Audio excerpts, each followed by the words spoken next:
নমস্কার বন্ধুরা, অনুরাগের ছোঁয়ার আজকের পর্বের রিভিউ নিয়ে আমি পৌঁছে গেছি তোমাদের সামনে।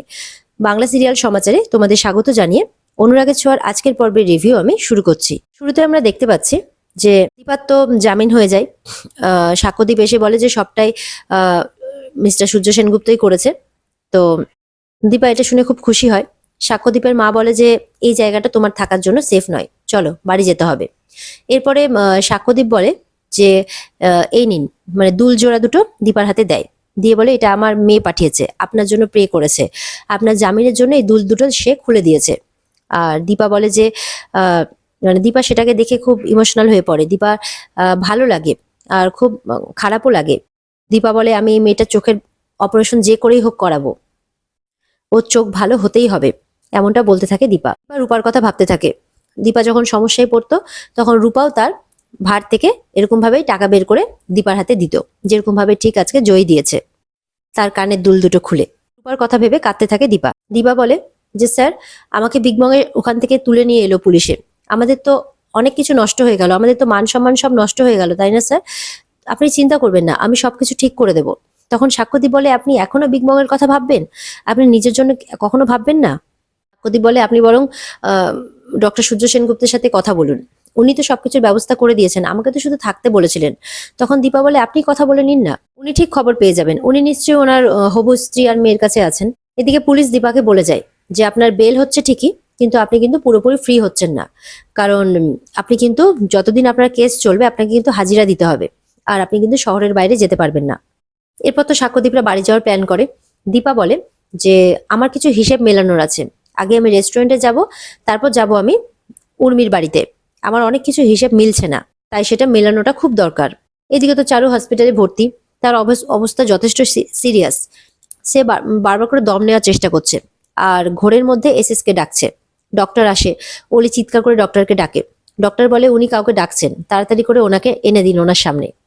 অলি তখন তার বাবাকে ফোন করতে থাকে। এদিকে তো অলি তার বাবাকে ফোন করে পায় না, বলে একবার নিউজটা দেখি, কোনো গন্ডগোল হলো না তো আবার। নিউজ চালিয়ে দেখে ওখানে সেই রেস্টুরেন্টের খবর দেখাচ্ছে আর কি। ভাবতে থাকে নিশ্চয়ই ওই মহিলা কোনো গন্ডগোল করেছে, যার জন্য বাবা আসতে পারছে না। বলে যে এই মহিলা আমার বাবাকে আটকে রেখেছে, আমি বাবাকে আর ওই মহিলাকে কোনোদিনই ক্ষমা করব না। এদিকে তো চারু ঘোরের মধ্যে এসএস এসএস বলে ডেকেই চলেছে। অলি চারুর সামনে গিয়ে বলে তোমার আর আমার থেকেও বেশি দামি হচ্ছে বাবার কাছে ওই মহিলা, তাই বাবা আসবে না, বলে কাঁদতে থাকে। তো সূর্য চলে আসে, অলি গিয়ে জড়িয়ে ধরে তার বাবাকে আর কাঁদতে থাকে। বলে কি হয়েছে অলিমা? বলে সরি বাবা, আমি ভেবেছিলাম তুমি বোধহয় আসবে না। এদিকে তো দীপার সেই নিউজটা এদিকে কাকিয়া কাকায় সবাই মিলে দেখছে। দীপার মা তো বলছে এটা সব মিথ্যে, সব মিথ্যে। কাকিয়া বলছে আমাদের মান সম্মান বলে আর কিছু রইলো না, জয়ও কিন্তু ওখানেই দাঁড়িয়ে আছে, কিন্তু কোনো কথা বলে না। টিভিটা বন্ধ করে দেয় কাকিয়া। দীপার মা তো খুব রেগে যায়, বলে কি বললেন আপনি, কি বললেন আরেকবার বলুন করে চিৎকার করে বলতে থাকে দীপার মা, এরকম মহিলা আমি জন্মেও দেখিনি। কাকাই বলে আপনি একটু চুপ করবেন, আমি দেখছি বিষয়টা।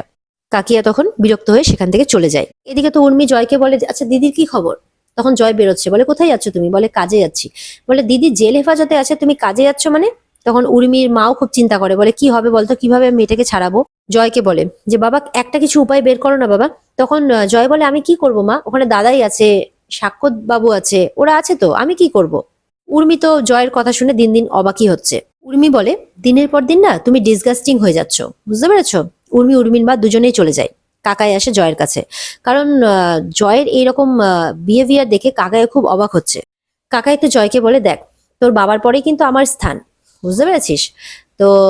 তোকে তো ছোটবেলা থেকে আমি দেখে আসছি, তনুজাকে দেখছিস, ও কিন্তু হ্যাঁ দীপা আর ওর কিন্তু দুজনে অন্য বাড়ির মেয়ে, দুজনের সাথে দুজনে বনে না, কিন্তু তনুজা কিন্তু সবাইকে একসাথে বেঁধে রেখেছে। আর দীপার কথা যদি বলিস, কেউ যদি আমার মুখে গঙ্গার জল দিয়েও বলে যে দীপা চুরি করেছে, সেটা কিন্তু আমি কিছুতেই বিশ্বাস করব না। তখন জয় বলে তুমি কি বলতে চাইছো কাকাই? কাকাই জিজ্ঞাসা করেন যে গুন্ডাগুলোর কাছ থেকে তুই 50 লক্ষ টাকা কেন নিয়েছিলিস? বলে ব্যবসা বাঁচানোর জন্য কাকাই।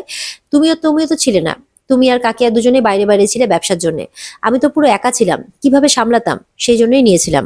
সোনা রূপা ওদের ওই পরিস্থিতির জন্য আমি কাজে মনই দিতে পারছিলাম না, কি করতাম বলো, আমি কার কাছে গিয়ে হাত পাততাম? এরপরে তো জয়ের কথা বলতে বলতে কাকাই প্রশ্নটা করেই নাই, তুই কি কোনো ঘটনা ঘটিয়েছিস? মানে লকারের চাবি তো তোর কাছেই ছিল। জয় তখন চুপ করে যায়। এরপরে জয় কোনো প্রশ্নের উত্তর না দিয়ে চলে যায়। কাকাই বলে পরিস্থিতি তো সবার বদলেছে জয়, কিন্তু পরিস্থিতি বোধহয় তোকে একটু বেশি বদলে দিয়েছে, কারণ কাকাইয়ের কাছে সবটা পরিষ্কার, কাকাই তো বুঝেই গেছে যে এর পিছনে জয়েরই হাত রয়েছে। এরপরে বিগ বং এ আসতেই দীপাকে তো সবাই ফুল দিয়ে ওয়েলকাম জানাচ্ছে। দীপা বলে আমি তো তোমাদের কাছে ক্ষমা চাইতে এসেছিলাম, আর তুমি আমাকে ওয়েলকাম জানাচ্ছ আমাকে। কেউ বলে দিদির বিশ্বাস ভাইয়ের উপর, ভাইয়ের বিশ্বাস দিদির উপর। কেউ বলে দিদির বিশ্বাস বোনের উপর। সাক্ষ্যদীপ বলে দিদির বিশ্বাস বন্ধুর উপর। সাক্ষ্যদীপের মা বলে মায়ের বিশ্বাস মেয়ের উপর। দিয়ে ফুলের তোড়াটা দীপার হাতে দেয়। দীপা তো ভগবানকে ধন্যবাদ জানায় যে তোমার কাছে আমার আর কোনো কিছুই মানে চাওয়ার রইলো না। পরিবার না থাকতেও তুমি আমাকে একটা এত ভালো পরিবার দিয়েছো, এর থেকে বেশি আমার আর কিচ্ছু চাওয়ার নেই তোমার কাছে। বলে আমার সব আশা পূরণ হয়ে গেছে, এত মানুষ আমার সঙ্গে আছে, আমি এবার নিজেকে নির্দোষ প্রমাণ করবই। এদিকে তো দেখা যাচ্ছে ঘরে গিয়ে জয় মুখে রুমাল ঢুকিয়ে কাঁদছে যাতে তার কান্নার আওয়াজটা বাইরে না যায়। বলে আমি আর নিতে পারছি না ঠাকুর, আর নিতে পারছি না বলে কাঁদতে থাকে। ঘরে ঢুকে ক্ষমা চাইছে যে বৌদিদি আমাকে ক্ষমা করো, তুমি তো জানো যে তোমার ভাই কতটা দুর্বল, প্লিজ তুমি আমাকে ক্ষমা করো বৌদি, প্লিজ ক্ষমা করো। চলে আসে উর্মি সঙ্গে সঙ্গে। বলে জয় তুমি কি বলছিলে? জয় তো উর্মিকে দেখে পুরো ভ্যাবাচাকা খেয়ে যায়। বলে কি হয়েছে উর্মি? বলে তুমি কি বলছিলে এখনই? দিদির কাছে ক্ষমা চাইছিলে এরকমই শুনলাম কানে এলো আমার। কিসের ক্ষমা চাইছো তুমি দিদির কাছে? জয় বলে এরকম একটা সিচুয়েশন, আমি বৌদিদির জন্য কিছু করতে পারছি না, সেটারই ক্ষমা চাইছিলাম আর কি। উর্মি বলে শুধু তাই জন্য? জয় তুমি এমন কিছু করনি তো যার জন্য দিদিকে জেলে যেতে হয়েছে? জয় তো অবাক হয়ে যায়। জয় তখন বলে তুমি আমাকে বিশ্বাস করো না উর্মি? বলে বিশ্বাস তো আমি করতেই চাই, সেই জন্য তো সত্যিটা কি সেটা জানতে চাই, বলো আমাকে। জয় উর্মিকে বলে তুমি দীপকে বাইরে একা ছেড়ো না, গুন্ডাগুলো ভালো না, যে কোনো কিছু করতে পারে। বলে দাদাই তো ওদের টাকা মিটিয়ে দিয়েছে, তাহলে কেন করবে? জয় তো ভয় পেয়ে যায়। সেই সময় কেউ দরজা নক করে, উর্মি চলে যায় দরজা খুলতে। কাকাই চলে আসে হাসতে হাসতে জয়ের কাছে। বলে তুমি হাসছো? তো কাকাই বলে স্কাউন্ড্রেল, তুই নেকলেসটা চুরি করে দীপার ব্যাগে ঢুকিয়েছিলিস তাই না জয়? খুব রেগে আছে কাকাই, সব হিসেব মিলে যাচ্ছে, পুরোটা পরিষ্কার এখন আমার কাছে।